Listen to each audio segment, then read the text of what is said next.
Welcome to the World Economic Forum 2026 and to this session, Defining Eurasia's Economic Identity. With competing interests from the West to the East and the balance of influence and power in the Caucasus and Central Asia is being redrawn as we speak. Ambitious infrastructure plans and emerging trade corridors intersect with heightened competition over resources.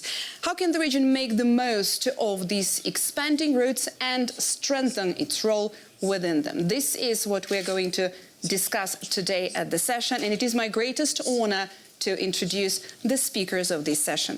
Ilham Aliyev, President of the Republic of Azerbaijan; Alexander Vucic, President of Serbia; Ebru Özdemir, Chairperson of the Board, Limak Holding, Turkey, Community of Chairpersons. Thank you for being here.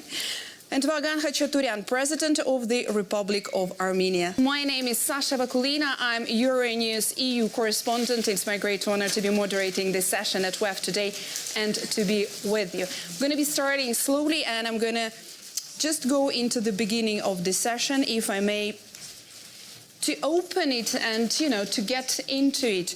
Azerbaijan and Armenia worked out a historic peace deal after decades of tragedies, changing the course and the future for the two countries, but also for the whole region, just as we now witnessed the fast-changing global order. Given how much effort it has taken to close the painful chapter, I would like to ask President Aliyev and President Khachaturian, how do you look in the future now? What does the future hold now? Both of you being here together at this session is already a great message in itself.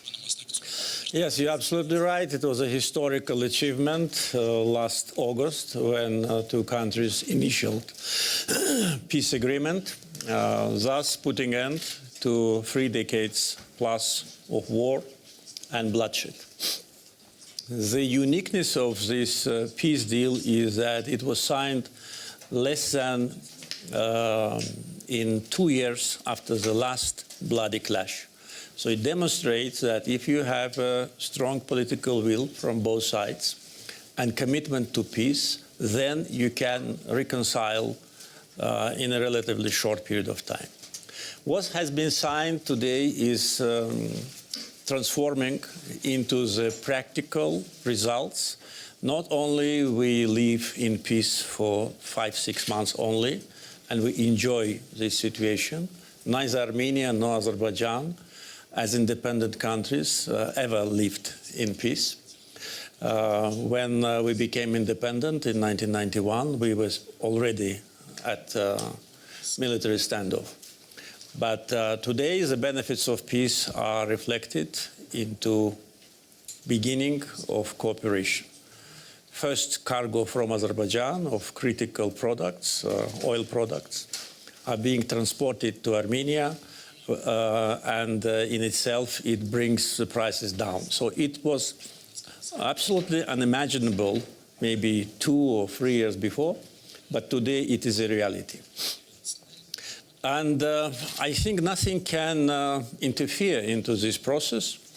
What we need to do more, I think both sides, is to demonstrate the results of living in peace so that we can also witness the full support of our societies to this process.